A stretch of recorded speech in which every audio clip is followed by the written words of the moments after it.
Yoga in Action proudly presents The Lost Ways of Knowing with Circle Yoga Shala's Matthew Krebs. Welcome, everyone. Let's make a short recap of the last episode. Last time we looked at a very influential figure, Swami Vivekananda, as being one of the keys in influencing yoga's emergence in the West and how we understand what it means. We noted some interesting things about Vivekananda's life. We saw that his political and spiritual leanings both show a strong influence from the forces that came with British colonialism to India. And you could see that, for instance, in what would really be Greek notions of rationality and how important rationality is a central organizer of information in determining what is real. Vivekananda very much appreciated this and was educated in a system that exalted this kind of rationality. So it got associated right strongly with what yoga is, and even more than that, what real yoga is. And then we also saw that through his association with the Brahmo Samaj, that he shows an influence from more universalist interpretations of the Christian doctrine.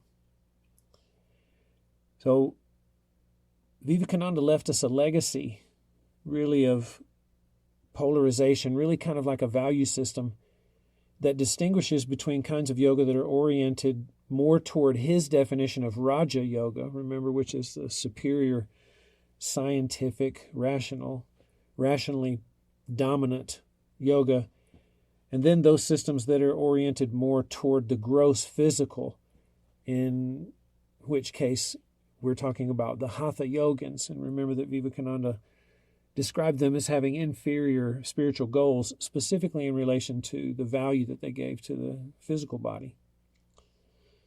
I think we still see these kinds of value systems, the judgments between more meditatively or contemplative oriented things and what are supposed to be more gross physical things. I still think we see that value system at work in our culture.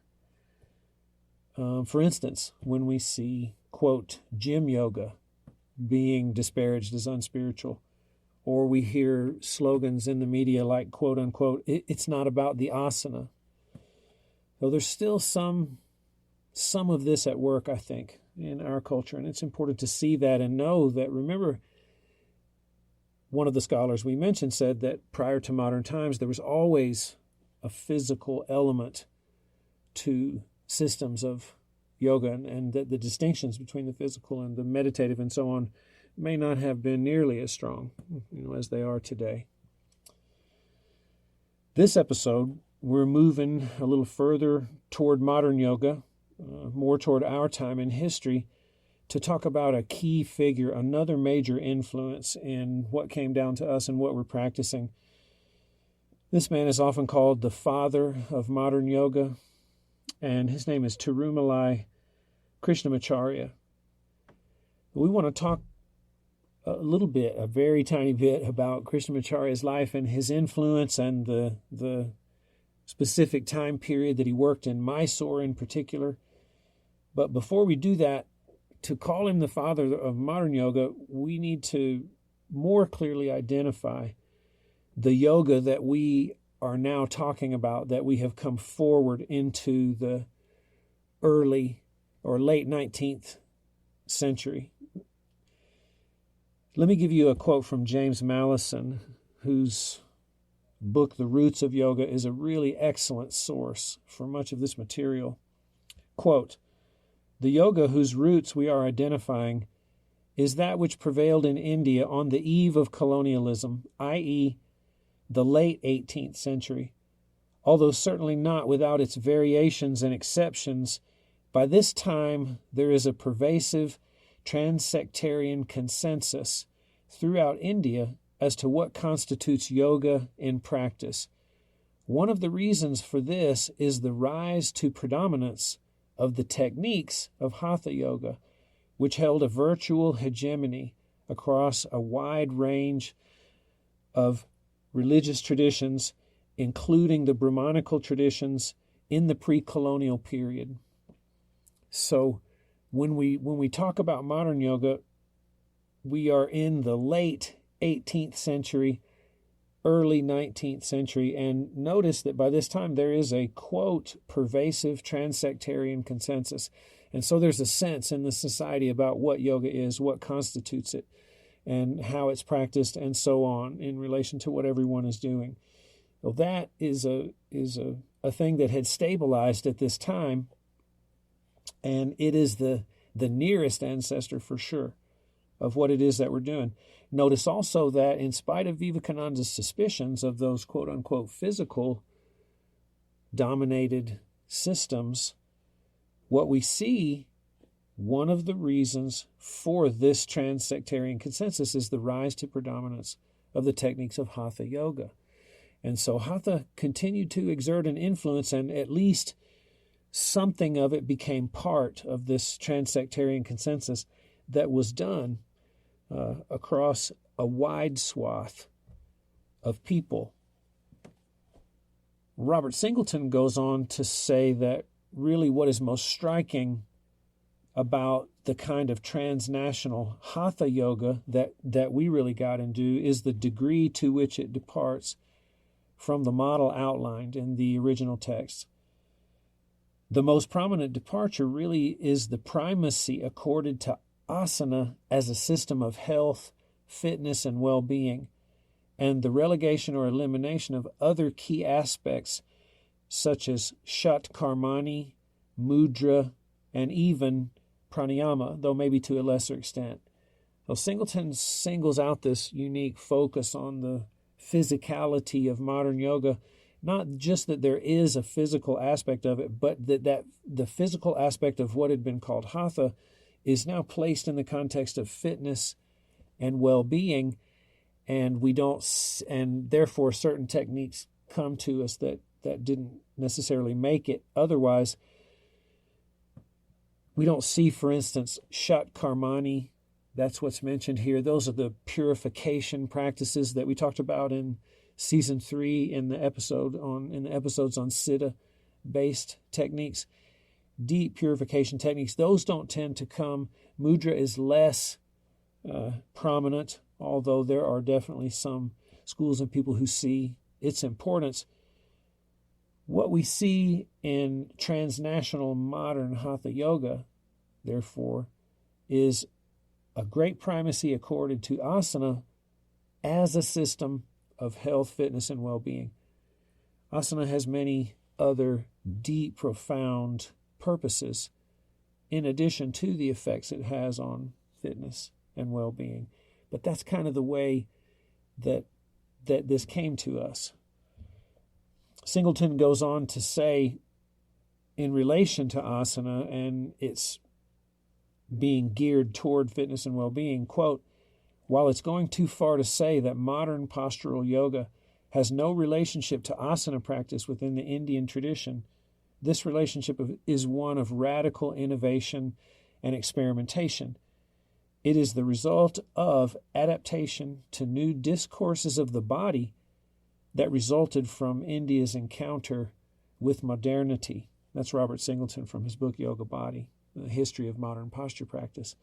So he says that we'd be going too far to say modern yoga has no relationship to the asana practices within the Indian tradition. And I think that's true. The Siddha-based practices do exhibit postures and done somewhat in the way, right, that we would do them now, depending on which style you're doing.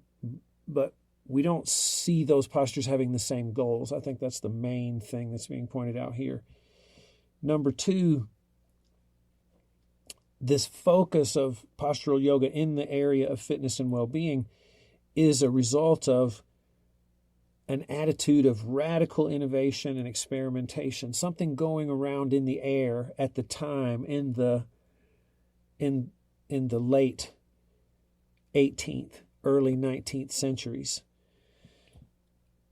This radical space of experimentation is centered around the body, of course, and I think that means that we should pause here for just a second and go back throughout the series to remind ourselves that this discourse of experimentation and change that's centered around the value or non-value of the body is something that we have spoken of continuously, right, since we began even to talk about the Vedic sacrifice. And so this evolving body discourse, we could start with the Upanishad, for instance, and remember in the Upanishad, the body became the oblation. The body became the liquid that is poured into the fire in that moment of tyaga, where something is lost for good. It's the body that becomes the seat of the sacrifice, and the body still has the characteristic there in some sense as soma, the liquid piece, because it's the oblation.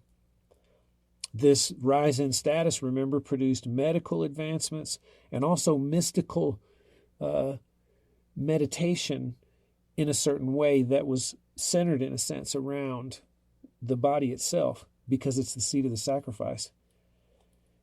If we say, well, what about the Buddha? Remember that for the Buddha, the body is simply a phenomenon composed of what he called the 5 heaps. It is impermanent and it is devoid of any separate self-sense. And so the body itself is not given particular prominence. Right? In the Buddha, he takes a distant, in a certain way, attitude towards it. Doesn't say that it's not necessary, doesn't judge it, but says it's best not to be the area where attention is focused in the way that it is in Hatha Yoga, for instance. If we come forward to Patanjali, it's very simple. If you read him as a strict Sankhyan, the body exists as a result of misidentification. Because I am misidentified, the whole world exists, and so the body exists also. This body that I know to be the locus of myself is not the locus of myself for Patanjali. When we come to Siddha practice, we're still dealing strongly with a set of techniques that center around physicality in a certain way. And remember that for the Hatha yogis and the Siddhas, they're doing the yoga of the pot, the kumbha. And so the body is the vessel that is to be transformed and transmuted into something that will defy death. A very exalted view with extremely austere and imaginative practices designed to meet those ends. If we make our way to Vivekananda, remember that he criticized the Hatha yogis as having techniques that only concern themselves with the body living a long time, and that's an inferior spiritual goal for someone who is a serious aspirant, because impermanence is too real, body identification has other problems that come with it, and so on and so forth. You could see that modern practice inherits some of this stuff in the sense that the body is given prominence. Now, giving it prominence, giving asana and the body prominence in the area of health and fitness is not exactly saying that it's the seat of the sacrifice, like the Upanishad said. Not exactly saying that it is like clothing that will be shed life after life and it does not touch the self in any significant way, like the Gita said. It's not exactly the same thing, but there's a tradition of being allowed to exalt the body and put it in a place that is very important. We inherit that in a sense, and now asana, primarily according to Singleton, is looked at it in terms of health and fitness, a component of a larger routine in some way that aims at those ends. Now, knowing that the discourse on the body has been something that's been prevalent throughout the whole time, we can land ourselves in India at the time that modern practice as we know it is really being put together by people like Krishnamacharya. It's important to understand that from the late 19th century to the 1930s, for instance, a huge surge of interest in physical culture swept over most of Europe. And this sense that the body was something very important. We need to take care of it. We need to stay in shape. We need to maximize our health for higher ends and so on. This happened in Europe in the late 19th century, in the 1930s. Now that's important because it made its way, that same surge of interest made its way to India via the British occupation. Now the British are very different people than the Indian people, different in stature and size and many, many ways. And so the Brits brought an enthusiasm for a certain body type that probably should be labeled as Greek in a certain way, where the Olympics started and where the games happened all the time, and where the perfectly proportioned, human form is repeated and shown in sculpture, in many variations. So the Brits brought this enthusiasm for physical culture with a certain body type in mind. And that prejudice toward a certain body type as being the one that's beautiful and the one that's valuable, in combination with their position as rulers, generated something that Singleton says is a very common stereotype of the Indian male as effeminate. And so you have these big hulking British guys, and they think they're thinking of Hercules, and they're so on and so forth. And this is the ideal body type. And then they come to the country, and they rule the country.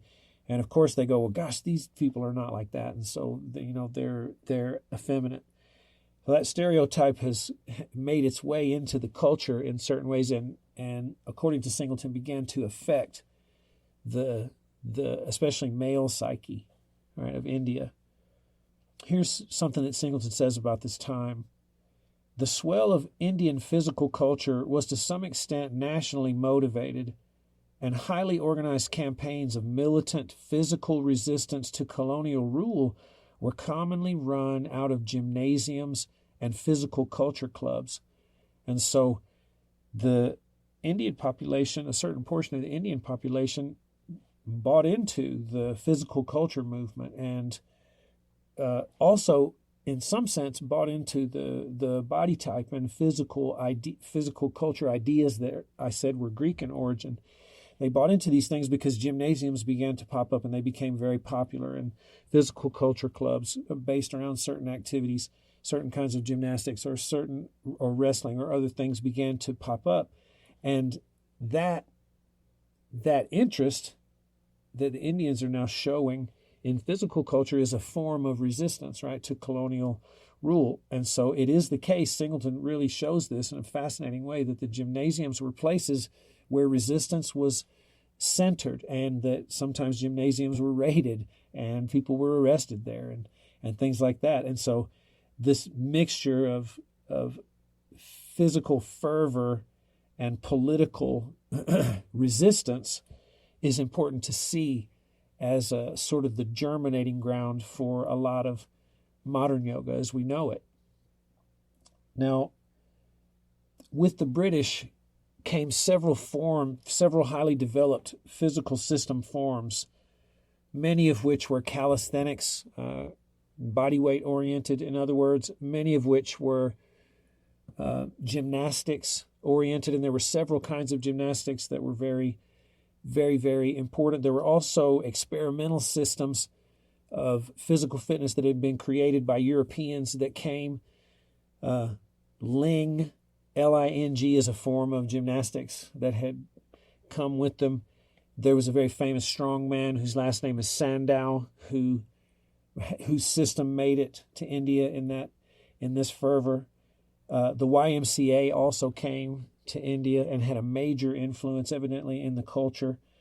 And all of this led to a creation or revival of the idea that India itself had indigenous forms of exercise that were distinct from, though often borrowing from, also these imported systems. And so, again, just pointing out the mixture of many, many influences, now we see that in response to the sophisticated physical systems that came, that the Indian population began to search for something from its own identity, something that was indigenous and unique to India that was on par and possibly even better. But Singleton documents that those systems that they claimed were indigenous often includes British influence. And I think that perfectly describes what we are doing today, a mixture of many of these things, plus indigenous things, right, from India. So remember, in this flurry of mixture and nationalism and colonialism, this search for identity, what was going on in the gyms started to be called yoga. Now, how does Krishnamacharya fit into all this? Well, I'm going to give a Cliff Note version of his life. There are many books out there written about him. Many, I say there's probably 4 or 5, many written by his family, some by his students. And I think that if we were strict about our scholarship, most of that stuff would be called hagiography, and that means put together by devotees of a certain person in order to present that person's life and especially make it appear a certain way. There is some historical controversy about the things that are claimed about Krishnamacharya's life. According to David Gordon White, that's too much to go into specifically. It doesn't really impact whether he's the father of modern yoga or not. And so I'm going to give the standard story, which may or may not be hagiography. But these are the bullet points of who this person was and how he sort of came to be the one that we're talking about in a certain way. So his initiation into philosophical yoga began at age 5, when his father started to teach him aphorisms from the Yoga Sutra. It was during this early time in his life that he was told by his father that he was directly descended from one of the great yogis named Natha Muni, founder of the Vaishnava school, from which Krishnamacharya eventually graduated. And so he is evidently, he's born into the Brahmin class, and he is directly descended from one of the great yogis in the Vaishnava lineage. At 16, the young Krishnamacharya traveled to Natha Muni's birthplace and was said to have fallen into a swoon, during which he received the full teaching of a lost text called the Yoga Rahasya. In 1906, he embarked on a traditional course of study with teachers from Mysore, Varanasi, and other great centers of Hindu learning. He distinguished himself in Vedic studies, Nyaya, and Vedanta. And so we have, number one, the receiving of a text in a swoon called the Yoga Rahasya, and I believe you can get his offering or his translation of what it is that he said that he received. And then after this time at 16, we see that he embarks on a traditional course of study, and he distinguishes himself in a vast array, I learned, of areas. So he was evidently very hungry for learning, naturally, by disposition. And so after he finished his education in places like Varanasi, he landed in Tibet under the wing of a cave-dwelling master named Yogeshvara Ramamohana Brahmacharya. And the story is that he studied Ayurveda and Hatha yoga with the master and his family for 7 years. And at the end of that 7 years, at some point or other, Yogeshvara Ramamohana Brahmacharya said, "It's time for you to go." And the story we learned is that the yogi said, "The time for the yogi in the cave is over. You need to go down into the world and take your learning and be of assistance and keep yoga alive," and so on and so forth. And so after he left Tibet, I think he worked for a time as a coffee farmer, or worked on a coffee plantation, I think I read at some point, and had a sort of regular life as a Brahmin, and eventually married and, did the normal thing. and he eventually landed a position in the Mysore palace. I heard that this position came as a result of his use of Ayurvedic remedies to help some of the royalty there with something like type 2 diabetes. Someone got a lot better, and the person who was helped realized that this was a person of great learning and obviously had talents. And so Krishnamacharya was hired to work at the Mysore Palace, and he taught there for 17 years. So it was here at the Mysore Palace that he elaborated his renowned series of asana and pranayama, generally called Ashtanga Vinyasa Yoga. And he taught this to several very important students, namely BKS Iyengar, who is the founder of Iyengar Yoga, and K. Pattabhi Jois, who went on to teach Ashtanga Vinyasa Yoga. These two especially went on to travel in Europe and America and to teach those styles. And inside both of those styles, this alignment-heavy, deeply precise Iyengar form of practice that's generally dominant in stillness, and this flowing, very vigorous, amazing series that Pattabhi Jois brought, of which there are supposed to be 5, I think, of increasing difficulty. Those styles are the seeds of most of the modern forms of posture practice that you see today. Now, Krishnamacharya taught other important people. Indra Devi is often called the first lady of yoga. A.G. Mohan, who is still alive. Srivatsa Ramaswamy, T.K.V. Desikachar, his son. So it goes on, and those people taught many of the people that we who are my age ended up studying, especially when we began to think about how the techniques need to be adapted to specific individuals, because that's a hallmark of the Krishnamacharya tradition, this tendency to adapt the yoga to the individual and not the other way around. So eventually the school at Mysore was closed, and at that point Krishnamacharya moved to a place called Chennai, where he had been offered a position at the Vivekananda College. And his early career in Mysore, where he was teaching many of those young boys like Iyengar and Pattabhi Jois at that time, that particular time in his career is an expression of this radical discourse around the body in the role of health and fitness. He was a part of this in a certain way. I want to go much more deeply into that, but let me just say that after he left Mysore, his teaching continued to evolve. He went on to basically teach a system of therapy and adaptation that is very sophisticated and now deeply intertwined with the Yoga Sutra and chanting of the Yoga Sutra in certain postures. Very sophisticated pranayamas. It's the basis of most of what we do here at the Shala when it comes to therapy. So we want to focus, because we're talking about modern yoga writ large and this physical culture movement, we want to focus a little bit more on this time at the Mysore Palace and what it was like, this time of radical experimentation and new dialogue around the body. And so to do that, we have to talk about the Maharaja, Krishnaraja Wadiyar IV, who is the royal personage in Mysore at this time when Krishnamacharya is at the palace. Here's something that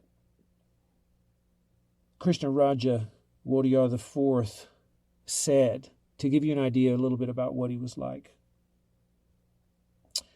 For our own sakes, for the sake of the world in general, and for the sake of the youth of Mysore in particular, I wish you all possible success in your endeavors to give direction to a civilization that has lost its way, and I suggest that the signposts are to be found in the simple truths that lie at the base of all religions and their application, by the aid of the great discoveries of science to the needs of the present day. Well, this is part of his opening address to the 1937 YMCA World Conference, and it's quoted from Robert Singleton's book. Notice here the spirit of the kind of rationality and trust in science that Vivekananda displayed when he spoke in the West. The Maharaja of Mysore is very much a well-educated modern man like Vivekananda and knew the benefits and values of science.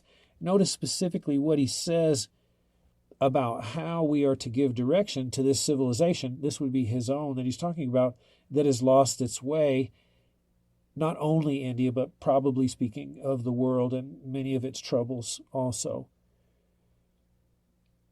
He suggests that the signposts that are the answers to this problem lie at the base of all religions and their application. And so the deepest part of it is a religious problem, and those religions need to be applied by the aid of the great discoveries of science. And so the mixing of the cultures is well underway, and we can see that here the people at the top, in this case the Maharaja of Mysore, very much interested in these influences, right, that have come from the West. Mysore at that time was considered a kind of pan-Indian hub of physical culture revivalism. And so in Mysore in particular, the gymnasium movement was strong. And the Maharaja was a patron, actually, to one of the gyms that we'll be talking about. And so he was a patron not only, therefore, to Krishnamacharya and this project of yoga that was going on, he was also a patron to one of the most important fitness celebrities in India at the time. This man's name is K.V. Iyer, and he lived from 1897 to 1980. Pretty good long life. Maybe his methods were good. He was a bodybuilder. If you Google K.V. Iyer, you'll be able to find pictures of him posing in the way that modern bodybuilders do. So Iyer was the most recognized fitness celebrity in India in the first half of the 20th century. Here's what Singleton says. Although most exclusively remembered as a bodybuilder, Iyer was an avid promoter of Hatha yogic exercise as part of a larger, highly aestheticized physical regime based on Western models. And so he had his own system, and he called the practices of Hatha yoga, which were a part of that system, the Indian specialty. His system was, according to Singleton, quote, a self-conscious marriage of bodybuilding and yoga, which he called, again, the Indian specialty. Its aim was the creation of something that Iyer conceived of as, quote, the ideal man. What's that like, you might ask? Someone who has the symmetry and strength of a Sandow, and so he's admiring this British strongman that I mentioned just earlier, but also not just that, someone who has the immunity to disease afforded by Hatha yoga. So we'll lift weights and do calisthenics for our muscles, but we need to have this Bandha pranayama mudra-based thing in order to quote-unquote work out our immune system so that we have a particular kind of resilience. So you can see the mixture, right, that's going on at this time. This is kind of the flavor of what's happening. Now, Krishnamacharya was part of the mix at the Mysore Palace and in Mysore on the scene at the time. Because he taught at the palace, he was an important figure in the community. And what he was technically entrusted with at the palace was popularizing the practice of yoga. And the system he developed to fulfill this mandate really is the origin of much of today's asana-based practice. Singleton says this: Krishnamacharya's system is a synthesis of several extant methods of physical training that, prior to this period, would have fallen well outside any definition of yoga at the time. And so that's an interesting thing to note, that what Iyer was doing probably wouldn't have been called yoga writ large, but also the yoga that the yogi was teaching was composed of several things. It was being called yoga, but the things it was made out of, like certain extant methods of physical training prior to that period, those would not have been called yoga. Now, it's fascinating to go a little further here and to know that it is said that Krishnamacharya and Iyer, K.V. Iyer, knew one another. And we know they both shared the patronage of the Maharaj of Mysore. If I didn't say it earlier, the Maharaj was one of the sponsors of Iyer's gym, which was just down the street from the palace where Krishnamacharya taught his asana classes, and evidently they both had, competed for the hot times in certain ways, who would go where, when, because people were interested in both things.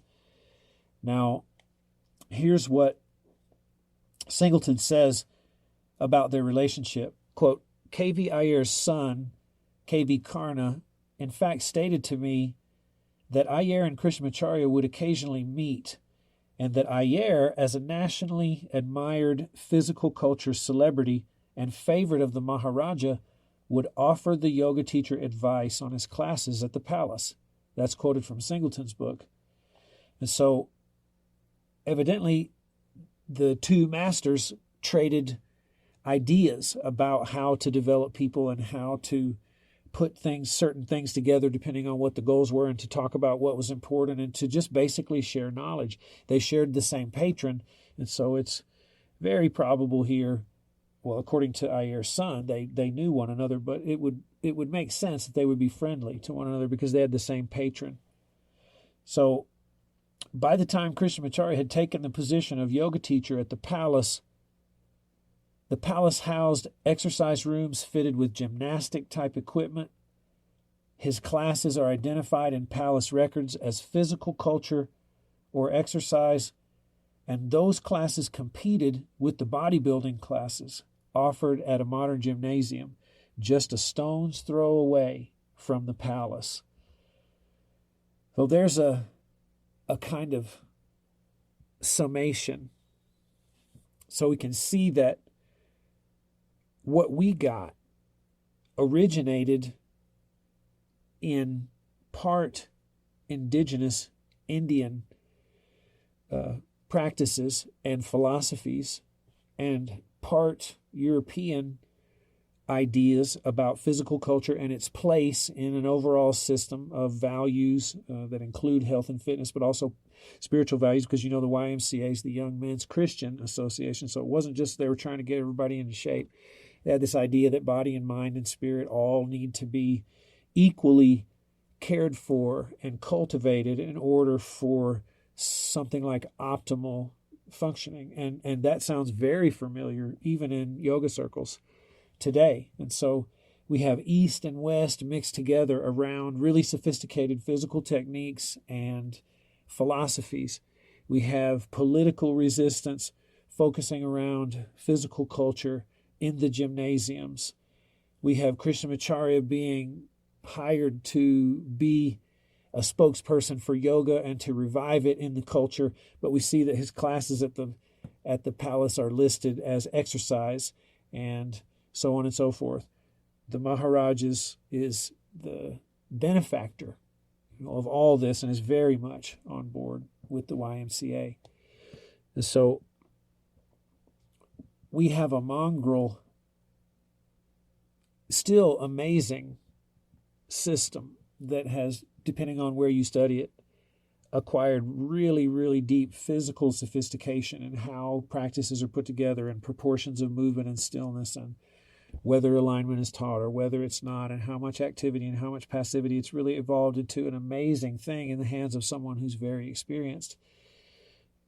But we have to be careful about identifying it, what we're doing, as ancient, for instance, or anything else like that. We have to think very carefully about the mixture of these things, the influence of the British and so on, and also think very carefully about what our context is when we're applying these techniques or we're practicing these things, and what our goals are in relation to those. Remember, I've spoken about yoga in general up to this point as being essentially about enlightenment or awakening. Now we see that what is being called yoga in the modern world is just a part of a fitness well-being routine, which I'm not down on, I'm not dogging, but notice the change, the subtle change in context that's come, because I think it's important not to forget this awakening piece. Now, like I said, Krishnamacharya taught and developed this sophisticated system that was just described for 17 years before he went on to Chennai, and he continued to evolve, and he continued to break new ground as far as I can see. So after Krishnamacharya left Mysore in the early 1950s, his methods continued to evolve, and he continued to adapt, right, to different circumstances and different kinds of people. And this notion of adapting the yoga to the individual becomes a central part of what we learned was Vini-yoga, V-I-N-I yoga. I don't know if it's still called that anymore. There may be, copyright disputes or trademark disputes that have happened, since this time. But Vini-yoga is a term that comes from the 3rd chapter in the Yoga Sutra, and it means yoga adapted to the individual. And I think that's extremely important. This sophistication originates and emerges from this period of experimentation that Krishnamacharya in part is responsible for.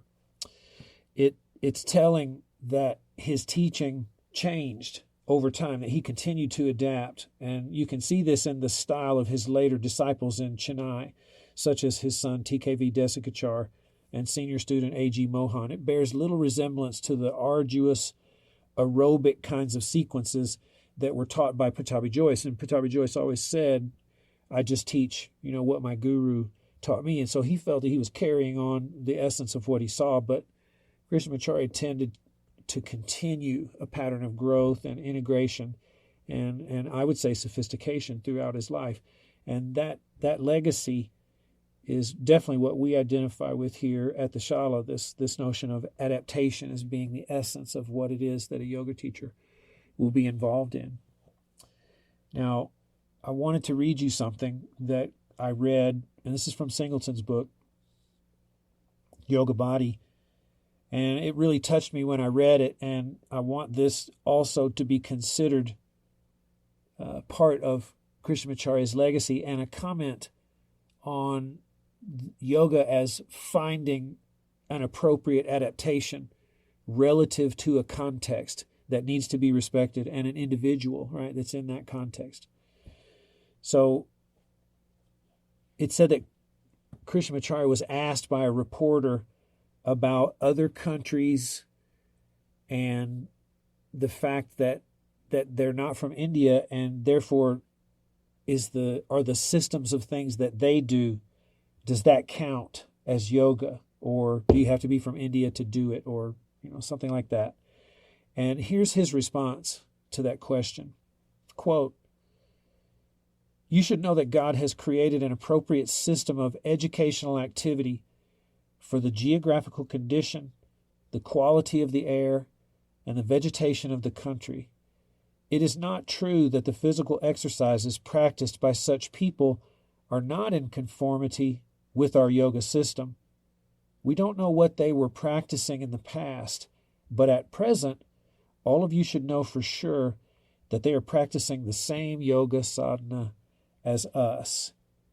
And so here we see that he's a Vaishnavite. God has created an appropriate system of educational activity for the geographical condition, the quality of the air, the vegetation of the country, and so on. So people who are oriented toward understanding practice in relation to those contexts, all of that counts, as far as the master speaking here says, as yoga. And this notion is the notion that we carried forward from the influence of Krishnamacharya. And this is how we tend to approach things here. We're very interested in who people are, what their environment is like, what their relations are like, and so on. and we see if it's possible that the yoga can somehow fit the uniqueness of this situation. So let's make a summary. By the late 18th century, early 19th century, there is a trans-sectarian consensus about what constitutes yoga. And this consensus is reached in part because of the widespread implementation of the techniques of Hatha yoga. So physicality steps to the fore, not for the same goals as the traditional Hatha yogas, the siddhas, but still stepping to the forefront. Now, modern practice, as we saw, has tended to emphasize the practice of asana over certain other techniques that were central to the Hatha tradition, like the purification practices, the shatkarmani, the mudra, and so on. This emphasis is also fueled by the influence of European systems of physical education and the revival of the physical culture movement in India that those European systems helped to spawn. And so that fervor for physical fitness from Europe made its way to India and began to move in the culture and become mixed with everything that eventually became part of what we're doing also. Tirumalai Krishnamacharya, often called the father of modern yoga, is a key influence on modern styles of practice. His tenure at the Mysore Palace was a time of great experimentation with regard to the practice of yoga asana, and his vision at the time made its way to the rest through many famous students, BKS Iyengar, Pattabhi Jois. His imperative that yoga is to be adapted to the individual and not the other way around, and that there is therefore an appropriate adaptation strategy relative to time, place, and culture, remains a guiding principle in people who identify with his lineage, and let me just say a key and central principle here at the Shala. In fact, we still call it Vini-yoga. So I hope this has been interesting and helpful in some way in kind of seeing the influences that are still being embodied in our culture today and the complex mixture of spirituality and world domination and so on that all plays into it. We really thank you for listening. God bless you, and we'll see you next time. Thank you for listening. To support our podcast, find Circle Yoga Shala's Patreon page and receive early access, study guides, live sessions with your podcast host, Matt, retreat discounts, and more. Circle Yoga Shala is a school for yoga, creative movement, and self-inquiry in Arkansas's Ozark Mountains.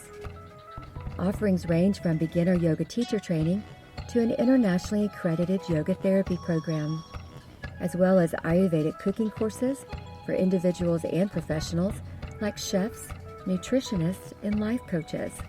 Additional retreats include equine inquiry, CEUs, yoga and recovery, and so much more. Subscribe to our quarterly publication, Yoga in Action, a comprehensive body of literature. To know more about our in-person offerings, visit circleyogashala.com.